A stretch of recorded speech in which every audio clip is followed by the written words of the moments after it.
Ciranda Regional, o tema literatura. Então, na verdade, o trabalho que a gente fez para o Estado foi complementar aquela pesquisa que a gente já havia feito para a Ciranda Regional, que havia se limitado só nos escritores hamburguenses, e aí posteriormente a gente alargou para toda a 30ª região e compilamos uma média, acredito que tenha dado uns 45 a 50 escritores que foram para a pesquisa central. Porém, para a Ciranda nós tínhamos que escolher um escritor e trabalharmos ele.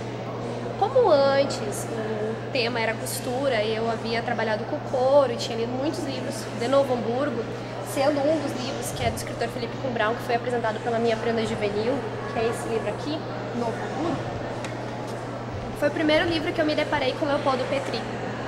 E a partir dele, todos os livros que eu lia, que tocavam no nome dele, eles me tocavam também. E aí surgiu essa vontade de querer saber um pouquinho mais sobre a história de Leopoldo Petri. Quem era ele, da onde ele veio, onde ele nasceu, o que ele fez para o Novo Hamburgo. Principalmente porque a minha entidade mãe é a Sociedade Gaúcha da Lomba Grande. E para eu ir do centro de Novo Hamburgo, onde eu moro, até a Lomba Grande, eu vou pela estrada Leopoldo Petri. Eu queria entender o porquê que eu vou por essa estrada. Teria que ter uma razão. E aí, claro, depois das pesquisas... Não, esse aqui é o Felipe Cumbrão, que foi onde eu descobri sobre Leopoldo Petri. Vou chegar nele agora. E aí, então... a estrada tinha o nome dele e eu queria saber por quê. E aí eu comecei as entrevistas, e aí comecei a chegar nas obras. Aí cheguei num livro chamado 5 de Abril, também é do escritor hamburguense. E nesse livro aqui, eu fiquei sabendo que o Leopoldo Petri tinha sido editor do primeiro jornal de Novo Hamburgo, que se chama 5 de Abril, que é a data da fundação. Da data da fundação, eu voltei um pouquinho no tempo, fui lá em 1924, quando foi comemorado os 100 anos da imigração alemã. E aí que eu tomei conhecimento que, na verdade, os 100 anos era para ter sido comemorado em São Leopoldo, mas a festa foi em Novo Hamburgo, por obra de Leopoldo Petri. E aí vem todo esse contato com esse escritor, e eu começo a entrar a fundo na história dele, conheço a família dele, que ainda vive. Ele nasceu em 1882, faleceu em 1966. Ele era filho de pessoas que tinham um moinho lá em Novo Hamburgo. E aí, por eles terem esse moinho, eles se depararam com um fato referente ao episódio Ferrabras. E aí, do episódio Ferrabras, eu escolhi entre todas as obras dele: Carvalhos e Palmeiras, Novo Hamburgo Monografia, São Leopoldo Monografia, os encartes dele, todos estão aqui, vocês poderão dar uma olhada depois. São livros bastante antigos, hoje não existe mais pra gente adquirir. Eu cheguei no episódio Ferrabras. E aí, o que mais me encantava, cada vez que eu li o livro, acabei tendo que ler inúmeras vezes para poder entender melhor a história, era que, ao contrário de todos os escritores, ao contrário do próprio filme, o Leopoldo Petri dava uma visão completamente diferenciada desse episódio. Ele não trazia esse episódio como uma grande guerra, ou uma seita, ou algo extremamente prejudicial para a comunidade, não. Ele mostrava as razões pelas quais os colonos alemães, como todos os outros, acabaram se distanciando dos demais e seguindo um caminho sozinhos que levou eles à morte. A obra conta também os mesmos fatos que os demais contam. Eu até coloquei um cartaz ali no fundo que tem uma ordem cronológica, como tudo aconteceu no episódio Ferrabras. Mas eu tenho que mostrar pra vocês o que realmente faz a diferença no livro dele. E é o sentimento dele, é o amor dele ao falar. E para isso, eu fiz 3 plaquinhas. Agora umas plaquinhas indicativas. O que foi a Fortaleza dos Muckers, o exército jacobina Maurer, e qual o seu número e que armas eles dispõem. Pra gente ter uma ideia da grandiosidade do movimento, já que muitas vezes falavam-se em guerra. Se tratou isso no Rio Grande do Sul naquela época, a gente vê isso dos livros como algo terrível, e na verdade foi terrível pela chacina em si, pela morte em si de tantas pessoas, mas não que fosse algo de tamanhas proporções para movimentar um estado inteiro. É que acabou movimentando exército e polícia. Vamos fazer o seguinte, se vocês quiserem sentar, fiquem à vontade. Vocês já devem estar cansados. Não tenho dor na coluna. Ah, não, porque eu posso pular de lá também. E aí... pela idade, Tá certo.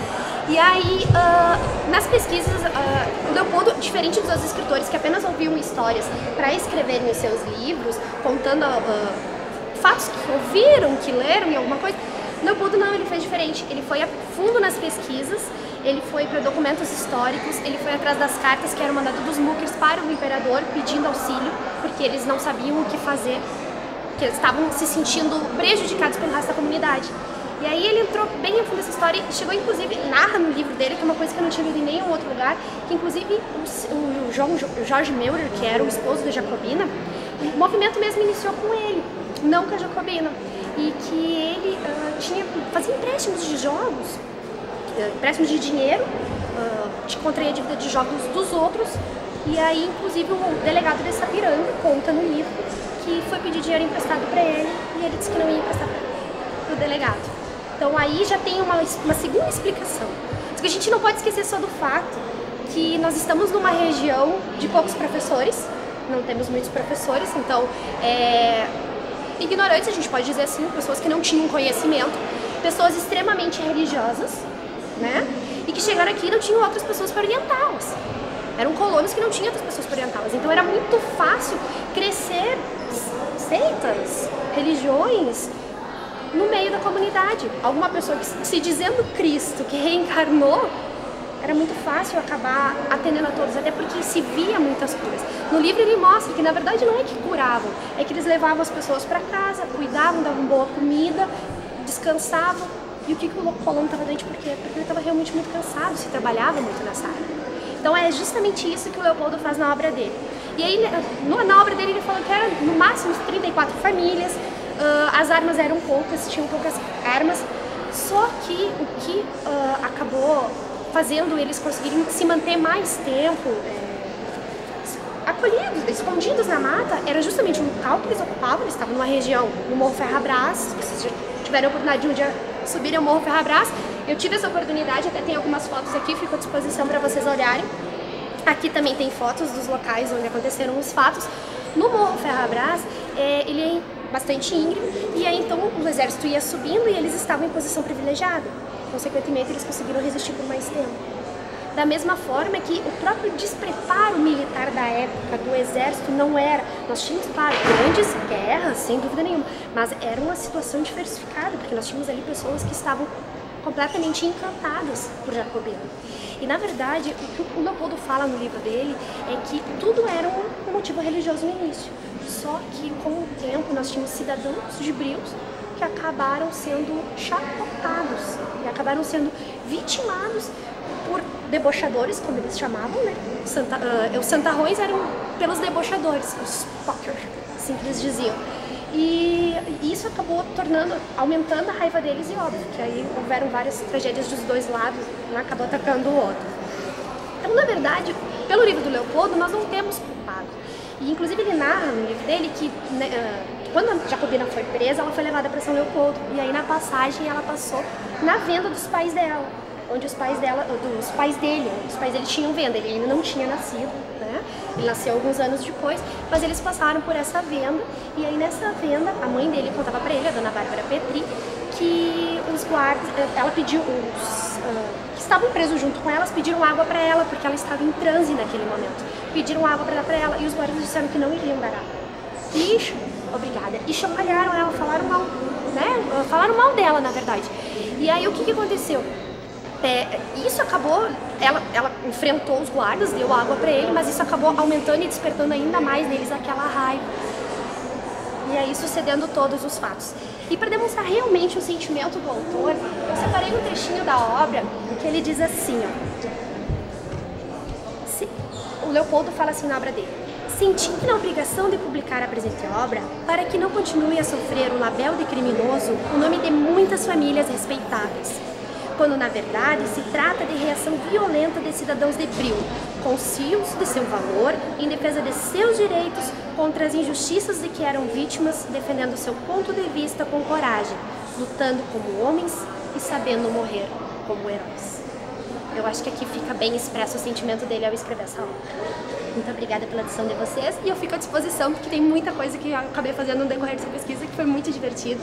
Eu posso contar pra vocês, foi divertido, foi bom, eu aprendi muito e motivou tanto que agora o próximo passo, passar da ciranda, é começar a escrever meu próprio livro, que é sobre ele, para poder mostrar pros outros.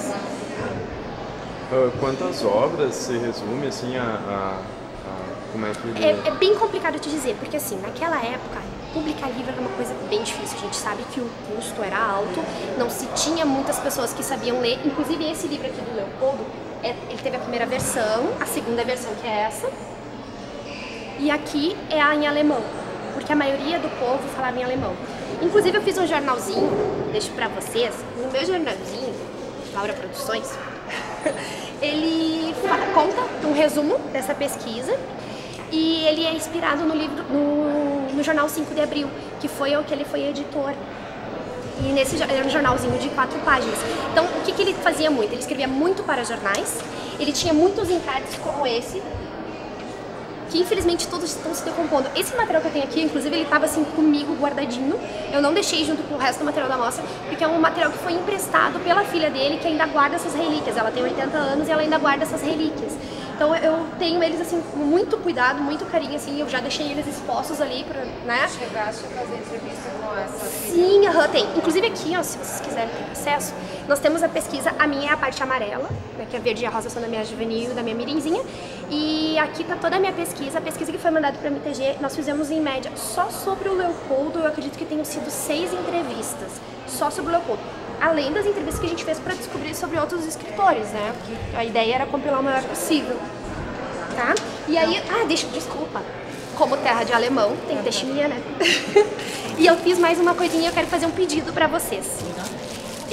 Essas obras, elas não existem mais para vender. Felizmente, o Felipe Brown, que é o escritor da minha prenda juvenil, ele trabalha no Museu São Leopoldo, ele é um dos assessores lá. E no museu eles ainda guardam algumas obras. Eu tive a possibilidade de adquirir essas obras e presentear vocês com essas obras. Deixa eu pensar assim. Eu alcancei? Sim. Presentear vocês com essas obras, só que como são obras que quase não existem, eu gostaria muito que vocês pudessem compartilhar também com outras pessoas para que elas possam ler no futuro. Muito feliz, com certeza. Não necessariamente vocês têm que fazer doação para a biblioteca, né? Mas, se puderem passar para outras pessoas, que eu vou dizer para vocês uma coisa bem, assim, que eu senti, assim, ó, é uma emoção ler esse livro, é uma emoção, assim, eu me senti muito bem, eu tive uma visão completamente diferenciada dos fatos e isso me deu uma alegria muito grande, olha, me fez muito bem como pessoa e me fez querer aprender mais sobre ele, que esse é o objetivo de agora, né? Escrever uma história em quadrinhos que eu possa trabalhar com as crianças do município de Novo Hamburgo um pouquinho da história dele, porque ele foi o nosso primeiro prefeito, né? O primeiro prefeito de Novo Hamburgo foi Leopoldo Petri. O centro administrativo de Novo Hamburgo é Leopoldo Petri. Então ele é extremamente importante para o município e muitas pessoas não conhecem ele. Então essa vai ser uma forma que eu vou poder mostrar um pouquinho da história dele para outras pessoas. Obrigada pela atenção, desculpa se me estendi um pouquinho, mas eu gosto de falar, né? Obrigada.